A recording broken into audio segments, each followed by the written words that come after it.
Right, here we are.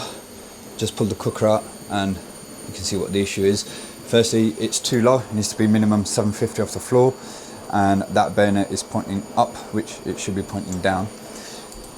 What I think I'm going to probably do is we just cut there, straight up 750. I'm going to reuse the same bayonet and fixings and all that.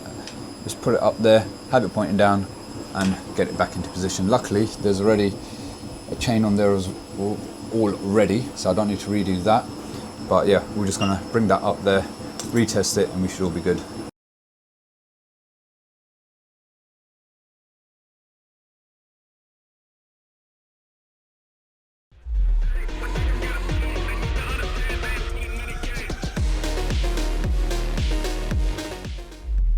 How are you doing, everyone? Welcome back to the channel and thank you for tuning in. Now, I know silly season is amongst us, upon us even, and I've noticed that more jobs are coming in, so you guys should be seeing a lot more interesting content as well. Obviously, summer's a little bit quieter. I'm not going to keep this intro too long, but I just wanted to let you guys know that Testo have extended the offer for the 310 second gen analyzer until the end of October. So if you missed out at the end of September, don't worry. You can still get 15% off the Testo 310 second gen analyzer. I'll put the link in the description as well. And again, Unilite, you get 25% off everything. Just use my code UNCLE. With Rhino Trade Insurance, if you need public liability or business insurance, I've got a 10% code for that as well, UNCLE10. And then from Tool Monster Store, I've had a few people message me saying, do you have any discount codes for where they can pick up tools from? Tool Monster Store have given me a 5% off code as well. So if you get anything from there, you'll get 5% off. I'm going to put all the links to all the affiliates that I work with in the description. So if there's anything that you fancy, you'll find it all in there. Let's go on with the video. Thank you for tuning in. Good morning, good morning, good morning. We are back at this one, the one that's all melted inside. And today we are going to be replacing it with the help of my good friend Mr. Streets Ahead, who's just nudging his van forward a little bit for me. And in the back here we have the new boiler, so let's get that out. Allan, say hi to YouTube. Hello YouTube, how are you? We are putting in a lovely Baxi 430 combi, 5-year warranty on this. We've got, we're not going to be power flushing it because we've got micro bore here. We're going to be doing a mains flush because the flow rate is mad. Gas, lovely. It's in 28mm from the meter, and then it reduces. It pretty much goes to 22 all the way to the boiler. It's just reduced down to 15 just as it gets to the boiler. So I'm hoping today's job will be pretty straightforward. Oh, you should have said that. Oh no, I've jinxed it now, haven't I? Ah. Right, so without further ado, let me put the camera aside, get everything unloaded, and then we'll come back to this once we start ripping stuff out. Right, let's get this bad boy off. I'm gonna chuck it straight up there. They weigh about 120 kg then? Hardly. Right, I don't think there's anything else connected. Flue's disconnected. 1, 2, 3. I think I'm too far off. Let me grab a hop up. There's steps out there. There's steps up there, isn't there? Yeah, let me grab.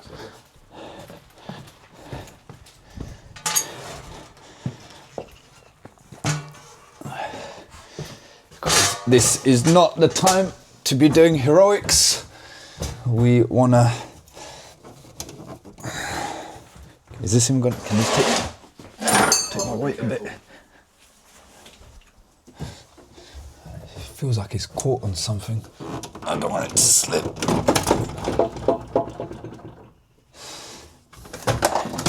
want to push her underneath?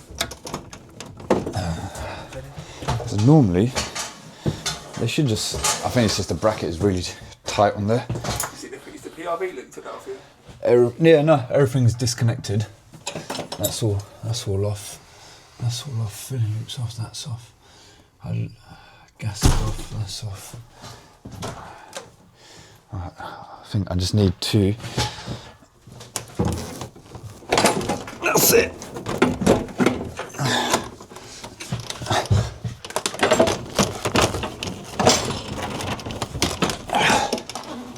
It feels like it's caught on something. Hang on. What's that? No, snap that.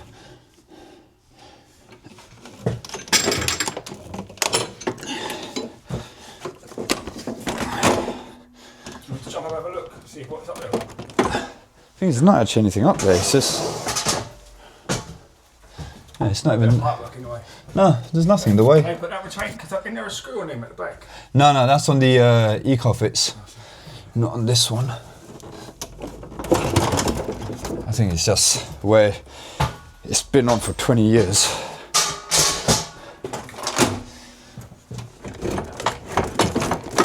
There we go.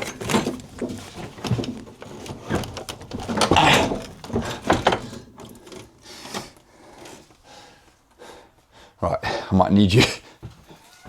I need his hand. Oh look. We've got a bit of breeze put behind there. They've just packed it out. Packed it out a bit, yeah. That's actually gonna be alright. Yeah, that should be alright. I mean, I've got core fix anyway. Yeah, if you've got a bit of like silicone, yeah, just stick that on. Stick that on, and then we'll be alright, I think. Yeah, that's the only annoying thing. Right, boiler is off. Obviously, as you can see, it was just, I think it was just caught on the back bracket, so it's not been on there for a long time. So I had to get underneath it. Allan helped pull it off, and then yeah, we got it out. So now we will get the template on. We'll get the new boiler hung. I think it should be maybe slightly shorter than the old Vaillant, and then yeah, we'll just get to work. Right, we're just getting all the pipework disconnected. We managed to secure the bracket. Use the core fix screws because we've got dot and dab here. So if you haven't used these before, these are great for, well, when you've got dot and dab, because you get, I don't know if I've got any left here, long plug, then you've got the metal insert that bridges the gap between your plasterboard and your blockwork behind, and then you've got the long screw which goes all the way through. So we'll pin those two loose bits of plasterboard back in and then screw it straight through it onto the other side, well, into the brickwork or blockwork, and now that bracket's solid. I mean, the new Baxi isn't as heavy as the Vaillant, but yeah, we're just cutting the pipework down a little bit so we can get the boiler on the wall, and then I might have to do a little bit of alteration with the wiring to the fuse spur, because I think I'm going to move the fuse spur to the outside rather than having it in there, because it might get a little bit congested with all the pipework. But as soon as we've cut the pipework back, we'll get the boiler on the wall and then we'll carry on. Right, I've got the boiler on, the flue is in, it's screwed, it's secure, and it's flush to the outside. I did take off that sideboard very close to here, so I've removed it. Now we're going to start doing the pipe work and then see if we can put it back. I extended the cable as well, that was coming out of there. There's another bit of 2.5 flex, and then haven't decided where to put the fuse spur yet. But we're going to start doing all the pipe work first and then decide where everything else is going to go. Okay, we are piped up, and 1:30. I will take that all day long. Thanks to the big man here. Start at 10. Start at 10 as well. So what's that taking us? 3 hours? Yeah. 3.5 hours? Boiler off, boiler on, piped up. Now, well, I say we're piped up, majority we're piped up. We just got to do the PRV and the condense, and then gonna use that to start flushing. Luckily, we've got a tap outside, but we've also got washing machine valves in here as well, so we can use any of those. I reckon I'll just probably stick a washing machine hose on there, run that onto there, and then we can, or actually no, I can just use a filling loop and then use the bottom part of the MagnaClean as our exit to dump the water out. So I think what we're going to do now, the customer has also decided that they want to get a hive. So I've used Screwfix Sprint to order a hive mini, so that's on its way. I will probably, should I start wiring now? No, there's no point wiring now. I might as well wait until the hive comes and then wire it all in one together. I think we'll have a little clear up, we'll get the condense and PRV done, we'll start flushing, and then by the time the hive's here, we can get the wiring done and then commissioned and done. So I ain't going to jinx it, but going well so far. And Al, let's crack on. Right, so we are all piped up. I've just got to do the wiring, going to do the hive and all that. and we are just mains flushing now. Don't need to do a power flush in this one because, first of all, down here you can see it's all got the micro bore manifolds on there, and I'm not a fan of trying to power flush micro bore because we know that it can get blocked up. So we've got great flow rate here, it's absolutely flying out. So I'm flushing through the filling loop, so I've got that open there. That's flushing through the boiler, so we've got fresh water going through the boiler, coming out through the flow, and then it's going to each radiator, coming round and then coming out through the bottom end of the MagnaClean filter, and then that's just dumping out here. And to be honest, it's not even coming out that dirty, which I'm not surprised, because the actual microbore pipework is plastic as well. It's not going to hold a lot of dirt. You normally find that when it's an old open vented system, and if you've got copper pipework, that's going to hold a lot more dirt, whereas with plastic, I just don't think it holds that much dirt in there. So Allan's going around doing the flush. I'm going to make a start on the wiring, and then we can commission and be out of here. I mean, it's 20 to 3, so we're making good progress on this one for once, which I'm very thankful for. And yeah, let's just carry on. Right, moment of truth. We are wired up. All right, we've got a flashing light on there. We've got some stuff happening on there. Now, the Baxi, as soon as you turn it on, when you power it off, power it on, it automatically goes into de-aeration mode. We've got a 1.7 bar pressure in there. Now, all these dashes, it takes about, I think, yeah, see it says de-air. So every time you turn the power off and you turn the power on, it will go through automatic de-aeration, which takes about 10 minutes. So whilst it's doing that, I'm gonna have a big clear up. You ain't tidying me up. You need a bit of a tidy up. Sorry. So we're gonna have a little clear up, and then we'll come back to commission this.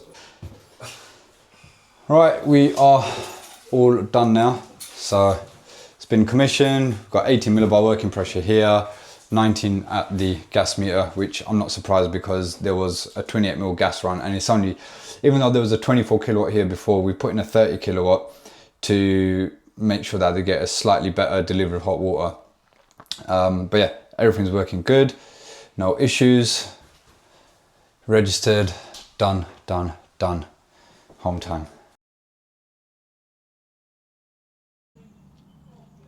Good morning, everyone. I am in Dagenham, just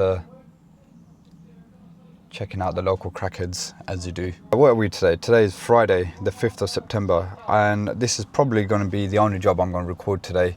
I'm going to go in and see if it's even worth recording. Apparently, it's a cooker connection, and it needs adjusting the bayonet or the gas pipe work to it. That's all I've been told. It's come through a random letting agency. I don't know where they got my number from, but I'm grateful for the work, so thank you Paramount Estates for reaching out to me. I was sent basically a copy of a warning notice from Whirlpool, a Whirlpool engineer I think came out here. They own Hotpoint, Indesit, etc. I don't know what they were here for, but apparently there's something wrong with the gas pipe work. I've quoted to basically come and adjust it, so let's go in and have a look, see what needs to be done, and then we will go from there. Right, it is kind of worth filming. Let's get out impact. As you guys know, I am a DeWalt man. I don't know if I'm going to need that. Actually, no, I will. No, I'm going to tile, so I can just use that with my tile bits. Get that out, and let me go and show you the gas pipe work. Right, here we are. Just pulled the cooker out, and you can see what the issue is. Firstly, it's too low. It needs to be minimum 750 off the floor, and that bayonet is pointing up, which it should be pointing down. What I think I'm going to probably do is we just cut there, straight up 750. I'm going to reuse the same bayonet and fixings and all that. Just put it up there, have it pointing down, and get it back into position. Luckily, there's already a chain on there already, so I don't need to redo that. But yeah, we're just going to bring that up there, retest it, and we should all be good.